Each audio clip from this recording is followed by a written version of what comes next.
Menunggu kedatangan tersangka Agus dan juga pihak kepolisian untuk melakukan prarekonstruksi. Selamat datang di channel Memfakta. Kisah kali ini terjadi di Cikupa, Tangerang. Seorang wanita yang terpincut rekan kerjanya di rumah makan dan sering berhubungan bersama dengannya hingga wanita tersebut kehilangan nyawanya. Apa yang sebenarnya terjadi? Langsung saja kita ungkap kisahnya. Ketika itu, pada hari Rabu, masyarakat sekitar mencium bau tidak sedap dari kamar kontrakan. Lalu warga segera memeriksa kamar tersebut dan benar saja di sana mereka menemukan jasad seorang wanita yang bernama Nur Atika yang berusia 33 tahun. Ia lebih sering disapa Nuri. Sedikit menjelaskan, Nuri telah menikah sebanyak 2 kali. Pada pernikahan pertamanya, ia menikah dengan seorang pria bernama Tony. Dari pernikahannya itu, ia dikaruniai 2 orang anak, namun pernikahannya itu hanya bertahan 5 tahun saja karena sang suami sering berselingkuh. Nah, dari masalah itulah perceraian pun terjadi. Setelah bercerai, Nuri pun pergi merantau ke Arab Saudi selama kurang lebih 3 tahun lamanya. Kemudian ia kembali pulang ke tanah air dan menikah untuk kedua kalinya. Namun sayangnya, setelah 4 bulan menjalani rumah tangga yang kedua, lagi-lagi pernikahan tersebut mengalami masalah karena sang suami suka berbohong dan tidak jujur. Kemudian pada Juli 2015, Nuri bekerja sebagai kasir di sebuah rumah makan Padang di daerah Cikande, Tangerang. Ia pun dikenal sebagai sosok yang baik, sopan, dan pekerja keras. Saat sedang bekerja, ia kembali dekat dengan seorang pria yang bernama Agus. Ia merupakan kepala rumah makan Padang. Agus berusia 31 tahun, merupakan seorang warga desa Cibanteng, Bogor, Jawa Barat. Ia sebenarnya telah memiliki seorang istri, namun kepada rekan kerjanya, ia selalu bilang jika statusnya belum menikah. Dari perkenalan itulah dan setiap hari sering bertemu dengannya, Nuri dan Agus pun mulai tumbuh rasa cinta. Namun tidak lama kemudian Nuri dipindahkan ke rumah makan Padang yang berada di Cikupa, Tangerang. Meskipun berbeda tempat kerja, mereka masih sering berkomunikasi lewat telepon dan chat. Di bulan Agustus 2015, Agus dan Nuri kembali bertemu di sebuah tempat makan cepat saji yang berada di Cikupa, Tangerang. Saat itu Agus berkata kepada Nuri bahwa dirinya ingin menjalani hubungan serius dengannya.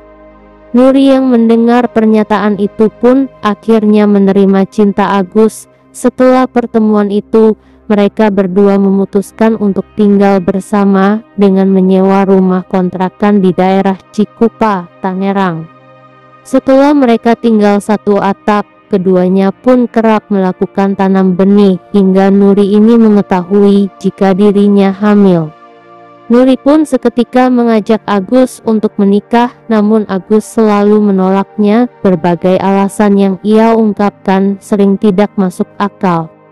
Nuri pun semakin curiga ketika Agus tidak pernah lagi ke rumah kontrakannya yang mereka sewa. Apalagi semenjak itu, Agus tak pernah lagi memberikan uang kepada Nuri.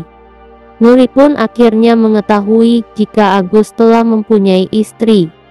Dari situlah keduanya mulai sering terlibat pertengkaran. Nuri juga kerap memarahi Agus karena jarang pulang ke kontrakannya. Dan ia juga marah karena Agus tak kunjung menikahinya yang kandungannya sudah menginjak 7 bulan.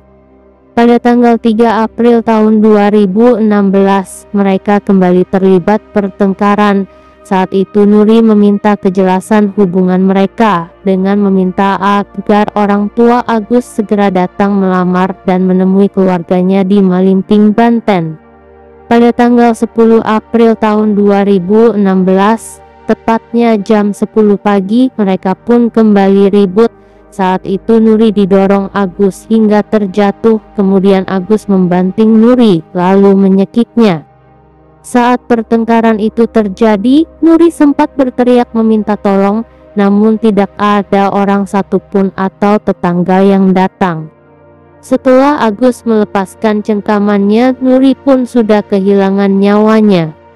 Agus langsung kaget dan langsung meninggalkan rumah kontrakan tersebut. Ia bergegas menuju rumah makan Padang tempatnya bekerja untuk meminta bantuan kepada seorang temannya yang bernama Erik.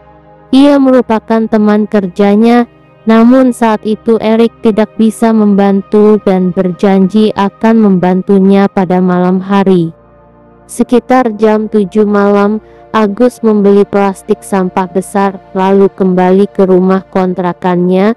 Nah, sesampainya di rumah tersebut, ia mengambil golok yang berada di bawah lemari TV, lalu ia memotong lengan Nuri dan memasukkan potongannya ke sebuah plastik sampah.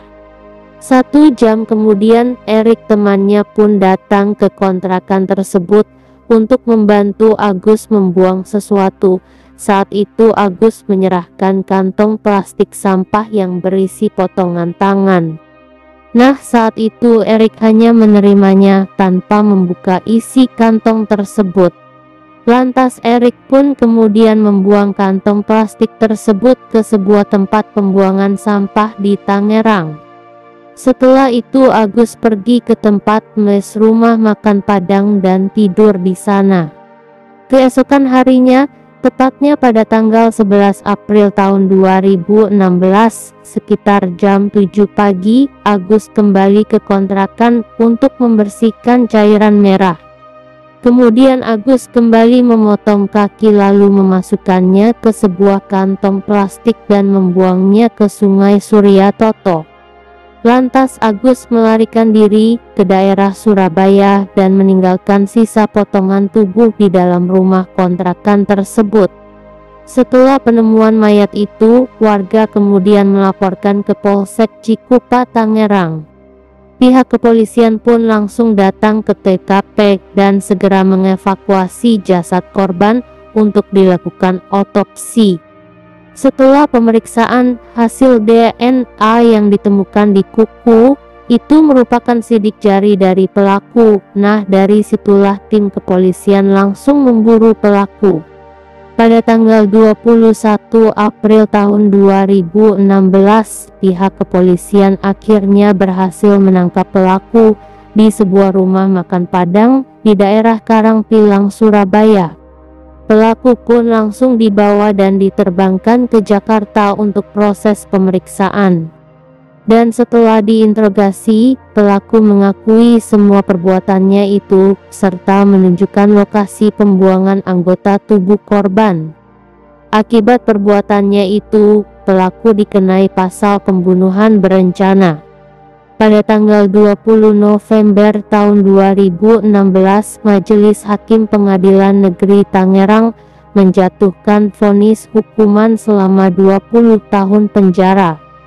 Maka berhati-hatilah, semoga kasus ini bisa jadi pembelajaran untuk kita semua. Jika mempunyai masalah apapun, kalian harus tetap tenang dalam menghadapinya dan pikirkan jalan keluarnya dengan akal sehat.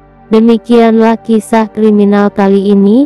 Apabila ada info yang keliru, kami mohon maaf yang sebesar-besarnya. Jangan lupa klik tombol subscribe dan nyalakan loncengnya agar kalian tidak ketinggalan video terbaru dari kami.